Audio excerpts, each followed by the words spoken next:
unë në emën të edhe drejtorit që KMF-s Prishtinës, për Asociacionit Mjekëve Familjar të Kosovës, ju premtoj se gjithë shka që ka është në aspektin që ne mujmë me plëcu, ne jemi si zbatus të ligjit, nuk jemi politik bërës, po do të avokojmë deri në atë masë që do t'i bindim politik bërësit që këto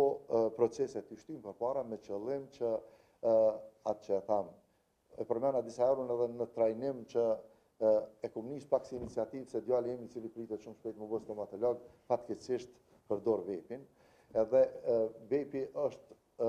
unë me sa ndëgjova dhe nuk është i lejuar edhe në Kosovë më përdor, shkon e blen Maqedonia, e blen këto, nuk ka me rëndësi, por qëllimi është ai ka arsyetimin se i kam edhe një 10 provime me diplomu deri te përfundoj që unë e di që nuk lehet ashtu se. Edhe mas asaj fillon një fazë tjetër. Tash sigurisht e njoftimit e daljes e me shoqëni pak më ndrysh. Edhe nuk është e lehtë, po sigurisht këto trajnime që na i parashofim, sigurisht e do t'i ndihmojmë këta të ri, edhe jo vetëm të ri, po edhe gjithë ata vullnet dash që dojnë me lënë dohanin, ose të kemë një shoqëri pa dohan, ta arrijmë. Krejt fund nëse më lejohet në vitin 2008 ose 2009 në Cambridge kem pas një trajnim me kolegë tonë nga Ministria e Shëndetësisë, një 2 javë ditë, një 2 javë në atë kohë fatkeqësisht e kom pi dohanin, po më janë keq që po të them sot, po e kom pi. E kom lënë prej pandemisë e këtej. E kam lënë vetë se nuk ka sen të mirë të aj, po është një ves, ka njerë sport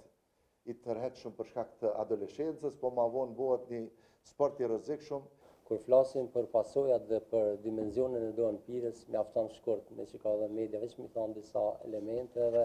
ajo vetë profilizohet dhe shihë si çfarë dimenzioni katastrofal ka dohanpirja. 8 milion njerëz në botë mrena vitit llogaritet sipas OBSH që vdesin nga dohani dhe efektet e tij. Në çdo 6.5 sekonda llogaritet që një person në botë vdes nga dohanpirja dhe ajo që është më e keqe, dohani vret mesatarisht gjysmën e përdoruesve të tij. Mjafton ky element edhe të portretizohet se çfarë barre shëndetësore, çfarë barre sociale dhe çfarë barre ekonomike i shkakton dohani në shoqëri. Sa i përket hulumtimeve, se unë vij nga Instituti Kombëtar i Shëndetit Publik, është me rëndësi të thuhet që ato na ndihmojnë neve që ta shohim se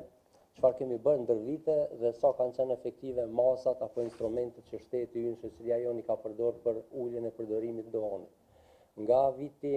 2013, kur ka hyrë në fuqi ligji që edhe tani është në fuqi, Instituti Kombëtar i Shëndetit Publik ka kryer hulumtimin e dytë gjithëpërfshirës,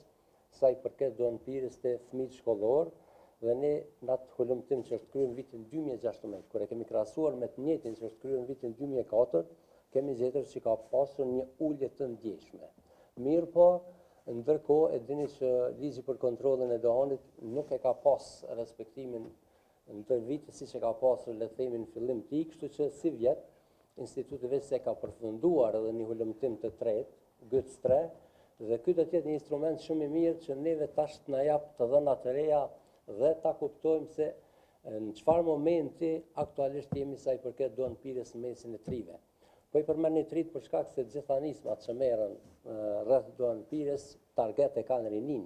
Ne kemi target për t'i mbrojtur ata, ndryshe nga siç e ka industria e dohanit e cila lufton që të krijojë të rinj të cilët do ta përdorin dohanin.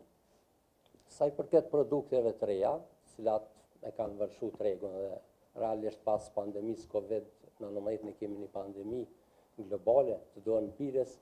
me këto produkte të reja, me cigare elektronike, me vape dhe me sisteme elektronike të shpërndarjes, këto dhe si heshtaze, po hyjnë çdo ditë në shtëpinë tonë, në xhepin tonë, familjen tonë dhe po rënojnë shëndetin tonë. Prandaj duhet që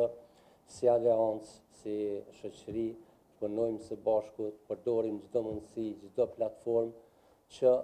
të denormalizojmë këto fenomene të cilat në fund të ditës efekt negativ do të kenë rënimin e shëndetit. Në botë sot shpenzohen brenda një viti dikon $2 trilion, që do të thotë janë shpenzime marramendse të cilat përdoren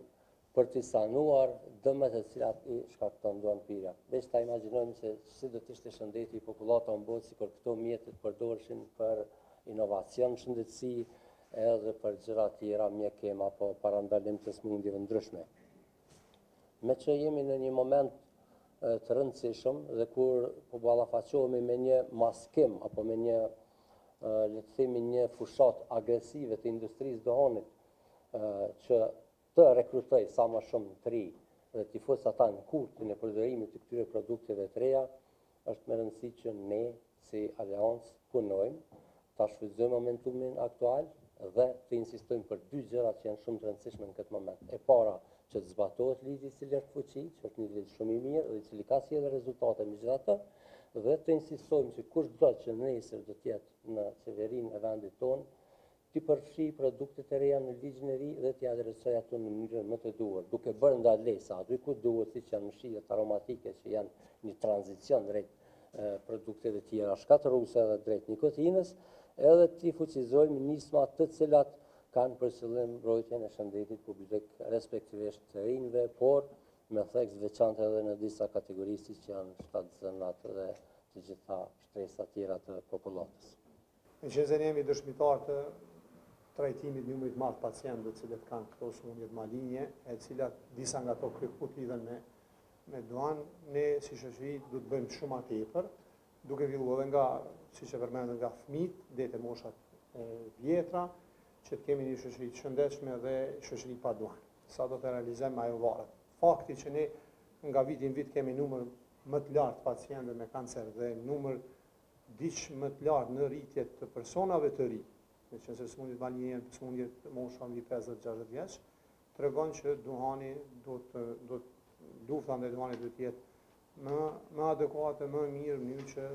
sëmundët qytetarët tanë të gëzojnë një shëndet. Dhe duhani nuk është një në bazë të përvojës klinike dhe dhënave shkëndësore që ne i kemi që i disponojmë dhe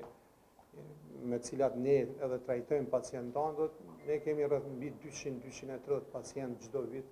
me kancer të mushkërive dhe mbi 3-40 pacientë cilët kanë kancer të shizës urinare.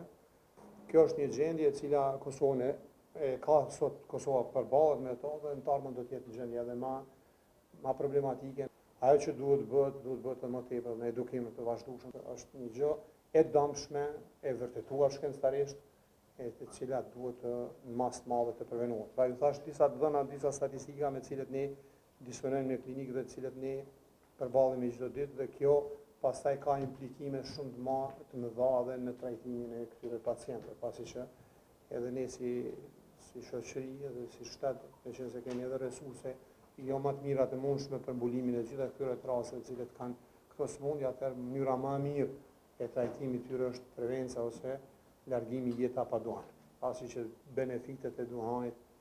mos themi janë zero përpos benefiteve të vogla, aspektin shkencor, të tjera janë shumë më të dëmshme se sa ato të cilat janë pozitive dhe ne apelojmë të qytetarët tanë që të kenë shumë kujdes të madh. Kjo në këtë kuptim duhet bëhet më shumë edhe prind